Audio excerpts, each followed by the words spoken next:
Urgent, topical, and timely. Power Breakfast with Tessa Dooms, 6 to 9 a.m. With us on the line is Steve Mabona, the Gauteng Department of Education Spokesperson, just to give us the update on what the registration process and system looks like for grades 1 and 8 in 2026. Steve, thank you so much for being on the line with us. Welcome to Power Breakfast. Good morning. Good morning. So, the department this weekend just doing a press conference detailing some of the changes. What are the big notable changes that people should know about if they have a young person, either a child or a grade 7, that they are going to be putting into school next year? No, thanks very much. Let us also greet all our listeners. Yes, the process is going ahead. We are opening the system on Thursday at 8 o'clock in the morning, and we'll close on the 29th of August. What is key for parents is to make sure that their documentation is ready and make sure that it's certified. It's not more than 3 months, so that when we then open the system, they should be in a position to apply. The notable changes is that of us introducing an SMS system that will be assisting parents, more so those that will be not completing the applications. Because last year we had a problem of incomplete applications, and we want to call upon parents to make sure that they don't change the contact details, their numbers, because we will be constantly communicating there. But the system is quite easy to navigate.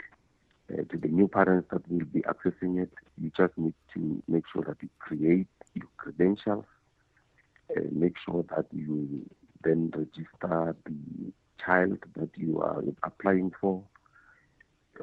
What is key is the address. We need to know where do you stay. And then the system will prompt you to apply for probably maximum 5 schools. And then the last one, you'll then have to upload the documents. So if you opt to upload the documents, you don't need to submit them at school. But if you don't upload within 7 days of application, then you need to submit documents to all the schools that you would have applied for.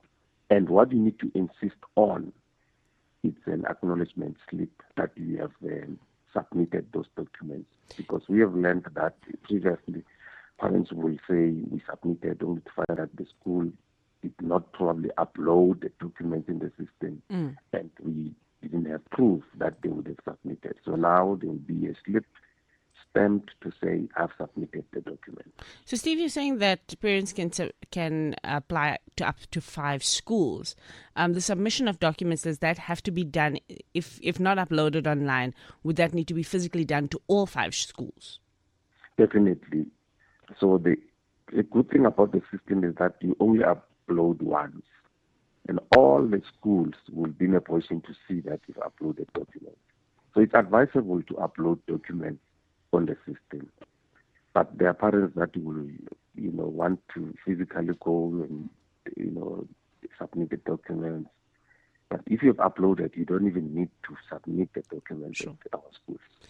And while I'm very, very, interested in technological advancements and making sure that we use tech as much as possible, what contingency do you have, or what advice do you have for parents who don't have regular access to either computers or data or Wi-Fi or all of the things that make these kinds of processes easier? Is there any manual process around the application itself other than the dropping of documents? Because we do know that some people just do have constraints around that. The digital divide is even real in Gauteng.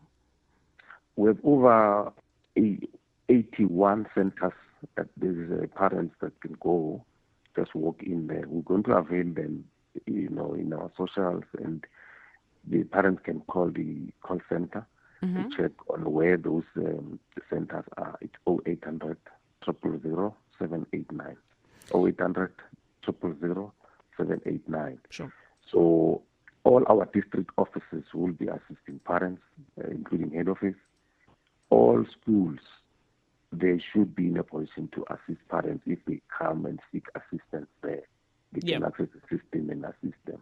Okay. So on Thursday, we will be launching in Garankuwa, the switch on. We will be assisting parents there as well. So there's no way that parents will not be assisted. They must not go to internet cafes.